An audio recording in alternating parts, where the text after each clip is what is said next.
El Señor esté con ustedes. Del Santo Evangelio según San Juan.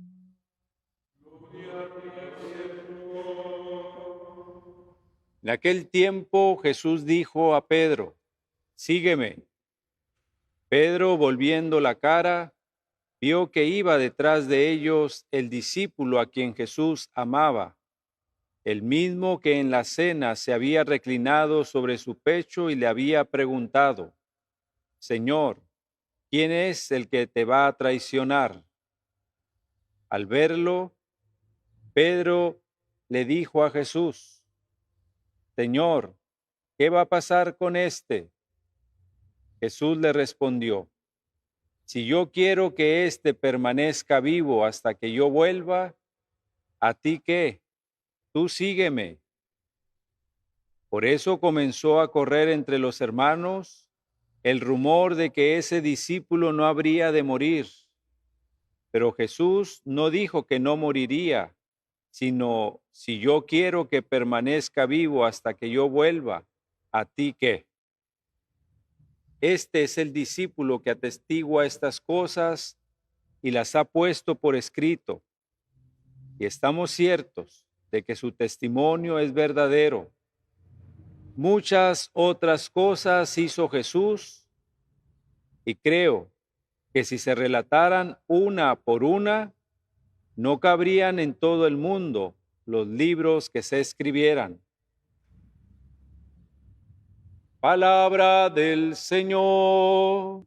En este último día de la novena de Pentecostés, llegamos al final de la lectura que hemos venido recorriendo a lo largo de estos 50 días. Llegamos al final del libro de los Hechos de los Apóstoles y al final del Evangelio escrito por Juan. Ha sido una aventura maravillosa. Ha sido como ir viendo una serie capítulo tras capítulo. Es cierto que no leímos todo el libro, pero es cierto que nosotros se despertaron inquietudes para ver qué fue lo que nos faltó para poder entender lo que ahora estamos leyendo y poderlo captar mejor y disfrutar plenamente. En el libro de los Hechos se nos narra la llegada de San Pablo a Roma en calidad de preso, en calidad de detenido, pero también en calidad de ciudadano romano. No va a la cárcel como iban los extranjeros. Queda arrestado en prisión domiciliaria, en una casa particular, con un solo guardia que lo vigilara. Allí, con toda libertad, recibe visitas. Con toda libertad entrevista personas. Con toda libertad reúne grupos. Con toda libertad predica el Evangelio. Con toda libertad expresa sus creencias. Es interesante. Mientras que en Jerusalén hubo censura, mientras que en Jerusalén hubo una inquisición que quiso llevar a Pablo hasta la muerte, entre los romanos encontró la libertad de expresión y de credo que entre los israelitas no encontró. Allí Pablo se pudo expresar libremente. Es hermoso cuando se respeta la libertad humana. Es hermoso cuando desaparece la censura y cuando desaparecen las inquisiciones religiosas, ideológicas y civiles. Es triste cuando se quiere censurar a los que piensan políticamente distinto, a los que piensan ideológicamente distinto, a los que piensan religiosamente distinto. Es triste la censura, es triste la Inquisición, cuando únicamente se quieren escuchar las voces de aquellos que nos halagan y se quieren desacreditar las voces de quienes nos critican, de quienes hablan mal de nosotros. Y no con razones, sino simple y sencillamente con el poder, con el abuso del poder. Es triste que haya censura, es triste que haya inquisición impulsado desde las esferas del poder político, económico o mediático. Pablo se expresa con toda libertad. Lo que Pablo explica a los judíos que residen en Jerusalén resume en pocas palabras lo que poco antes de su viaje les había escrito a los fieles cristianos que vivían en Roma. La carta a los romanos es anterior a la primera visita y única visita de Pablo a Roma. Si leemos el epílogo de la carta a los romanos, nos daremos cuenta de que esa carta la escribió Pablo en su viaje final hacia Jerusalén. Llevaba dinero que había colectado para los pobres de Israel, dinero que quería llevar como donativo, recogido de entre todas las comunidades cristianas venidas del paganismo. Es recibido. Le advierten: hay muchos cristianos venidos del fariseísmo que no aprueban tu predicación. Pórtate como un judío respetuoso de la ley. Córtate el pelo de tu cabeza a rapa.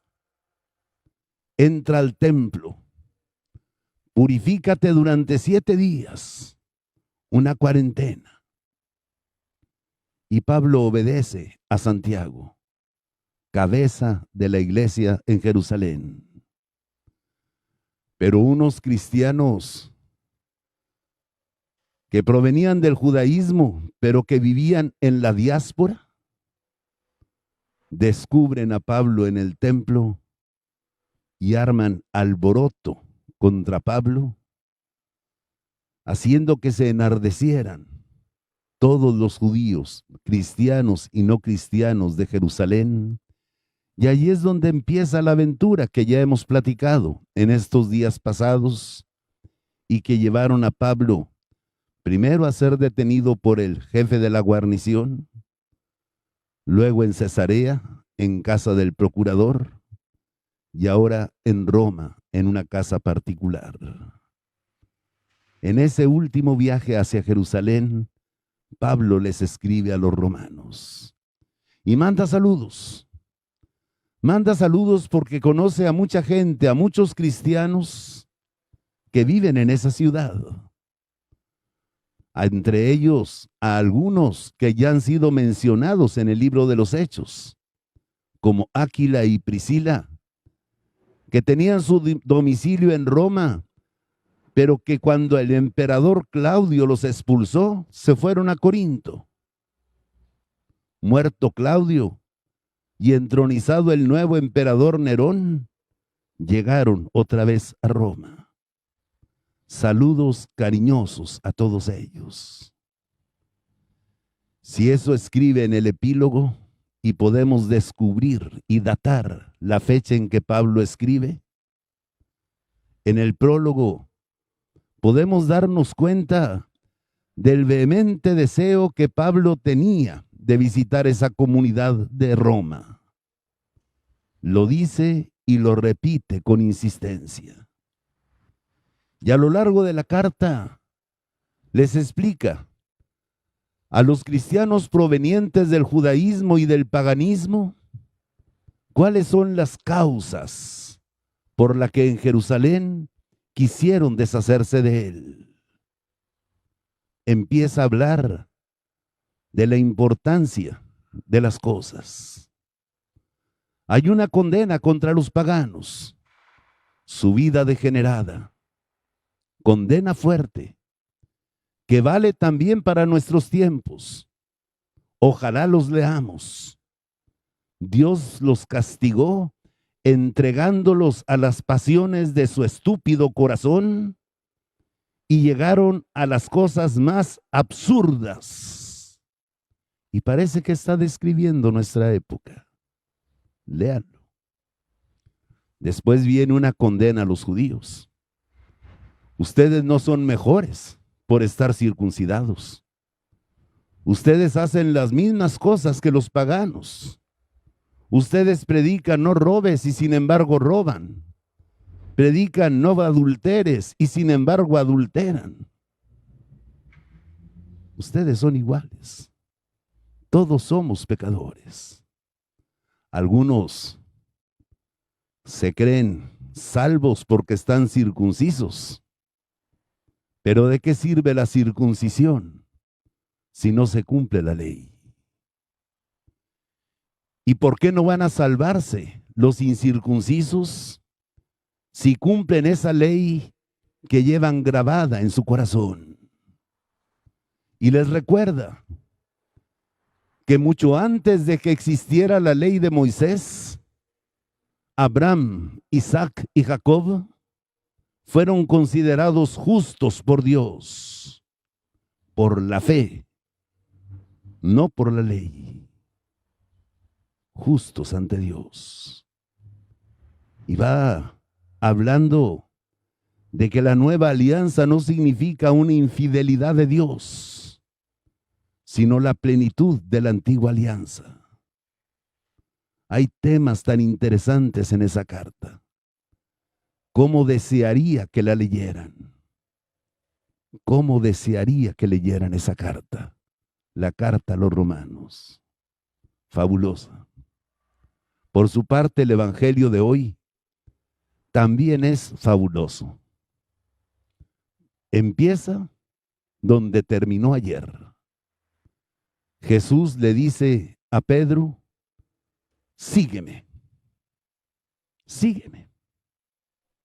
Es la primera palabra que había oído Pedro en Cafarnaúm cuando Jesús pasó junto al lago y él estaba lavando las redes. Estaba con su hermano Santiago. No, perdón, con su hermano Andrés. Vengan y síganme. Y lo siguieron. Y es la palabra que repetirá muchas veces a lo largo de esos 3 años. Sígueme. Y es la última palabra que oirá de labios de Jesús antes de su ascensión al cielo. Sígueme. Sígueme. El cristianismo, como fue llamado al principio, es un camino. No es una religión como muchas otras religiones. No es un camino bien trazado, donde vamos notando por dónde va el sendero. Por aquí va. Y llegamos aquí y acá, y aquí hay una flecha que dice, este lleva al reino y acá lleva. No, no. Jesús es el camino. Jesús hace el camino al andar. El camino del cristianismo es seguir a Jesús. Y seguir a Jesús. Hay momentos fáciles que disfrutamos, pero hay momentos difíciles. Hay pasos peligrosos en que tenemos que ir pegados a la montaña mientras sentimos que el abismo se abre a nuestros pies y que nos obligan a tirar nuestro equipaje. Si quieres, vende todo lo que tienes Dalo a los pobres. Hay lugares tentadores donde vemos un oasis, donde vemos el agua, donde vemos las palmeras, donde vemos el pasto y tenemos la tentación de decir, hagamos aquí 3 tiendas, que a gusto estamos aquí. Jesús es el camino. Ser cristiano es no creer unas verdades, sino seguir a una persona. Seguir a Jesús por caminos fáciles y difíciles, por caminos escabrosos y a oscuras, sintiendo la seguridad solamente de oír su cayado golpear la tierra. Ese es el cristianismo. Un continuo estar escuchando a Jesús que nos dice, sígueme. Pero un camino que Jesús mismo quiso que recorriéramos en comunión. Y eso es difícil. Ayer les decía que cuando Jesús se acerca a Pedro y le pregunta, ¿me amas más que estos? Juan estaba con los ojos pelones. A ver, ¿qué contesta este bribón que lo negó?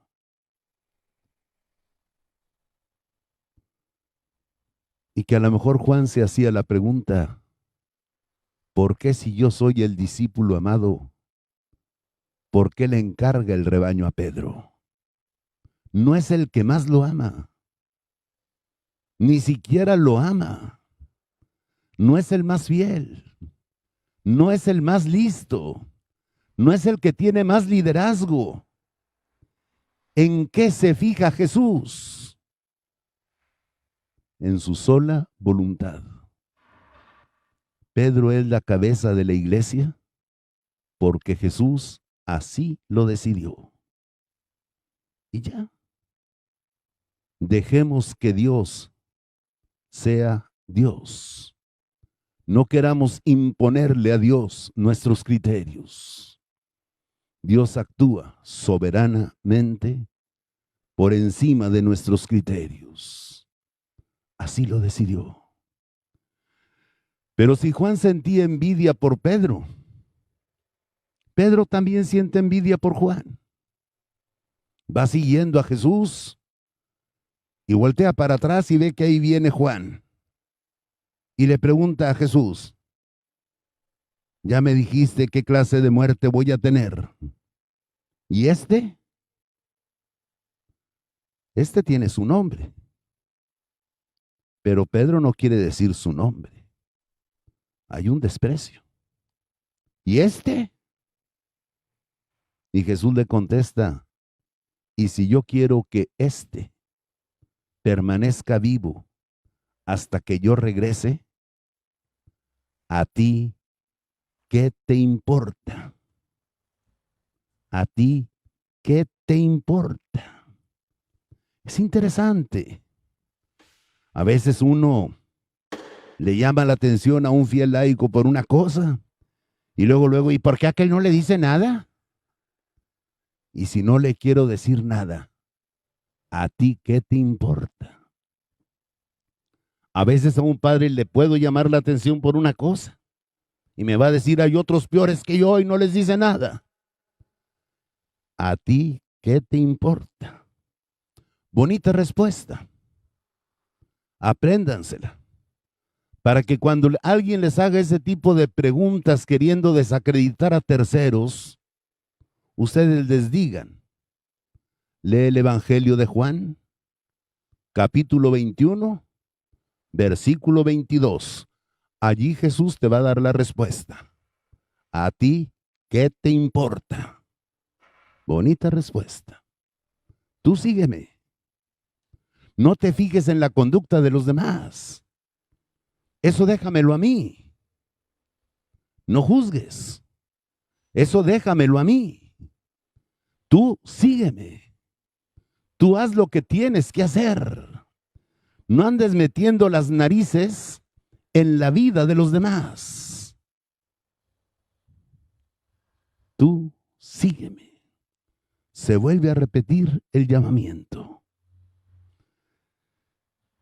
Y así es como termina este Evangelio Juan. Termina diciéndonos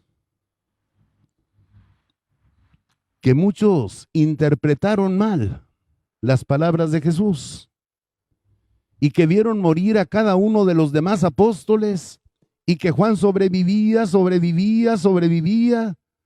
y no se moría. Y murió Nerón, y en tiempos de Nerón murieron Pedro y Pablo, y murió Mateo, y murió Judas Tadeo, y murió Simón, y murió Felipe, y murió Santiago, el hermano de Juan, y Juan seguía vivito.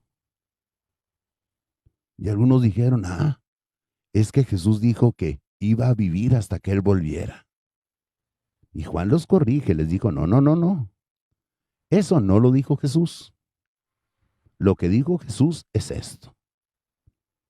Porque Juan muere hasta tiempos del emperador Domiciano.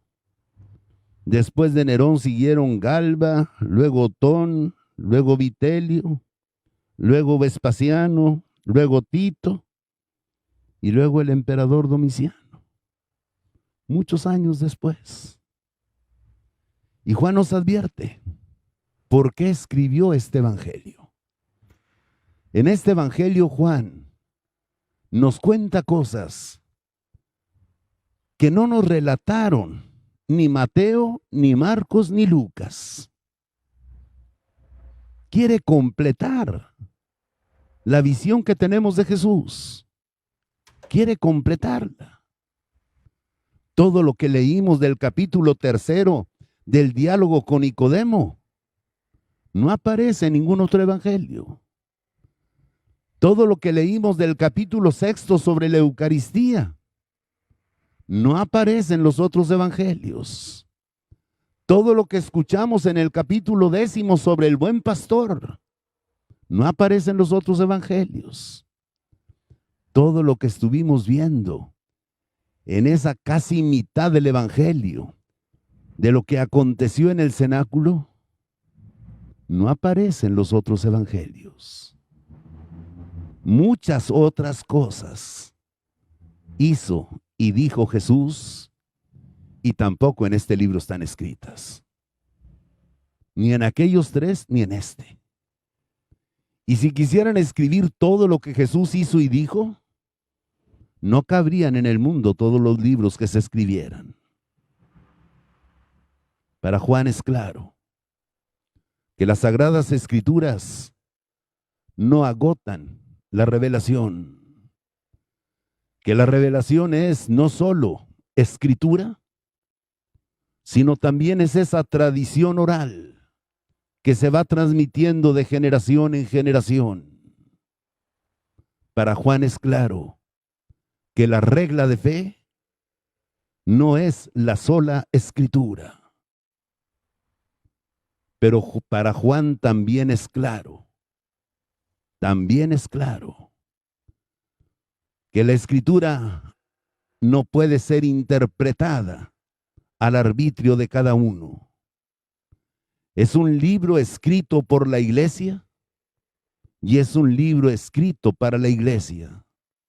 Es el libro de la iglesia.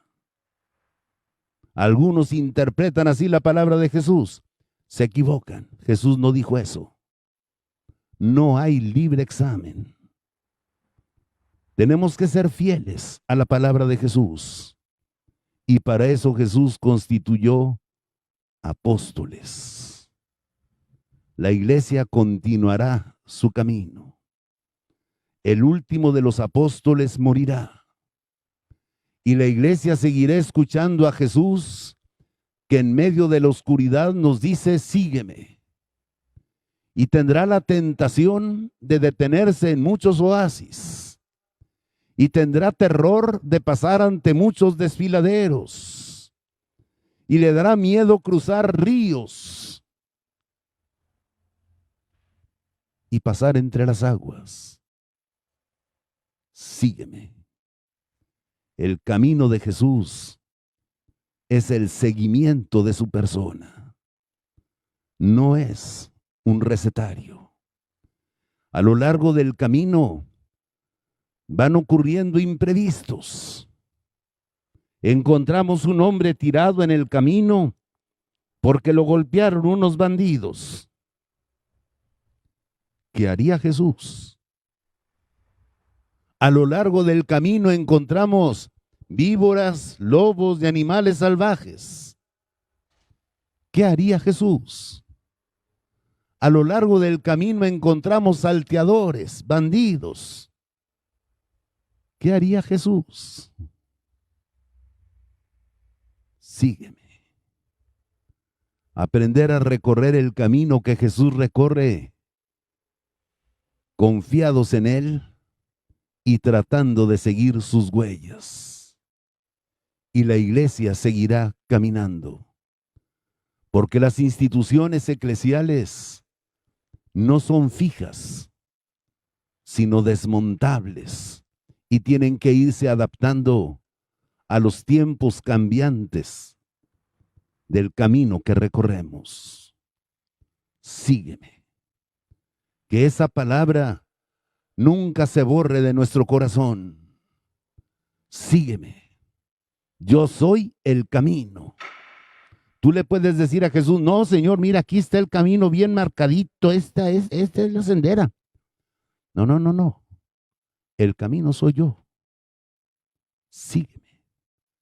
Pero, Señor, por donde tú quieres pasar está muy peligroso. Sígueme. No tengamos miedo. Que el Espíritu Santo nos dé esa fe, esa sabiduría, para que bajo su guía continuemos avanzando en el seguimiento del Señor, en esa conversión permanente que nos conduce al reino. Seguir a Jesús. Los imprevistos del camino, las dificultades del camino, las tentaciones del camino, que nada nos aleje de Jesús. Que escuchemos su voz hoy, mañana y siempre. Sígueme, sígueme, sígueme. Y que esa sea nuestra regla de vida. Sigo a Jesús, porque Él y solo Él es el camino. Mi religión no es un conjunto de tradiciones a las que me aferro ciegamente. La comunión en la boca, no en la mano. La misa en latín, no en español. No. El cristianismo es un camino. Es Jesús a quien tenemos que seguir en los cambiantes caminos y situaciones de la vida.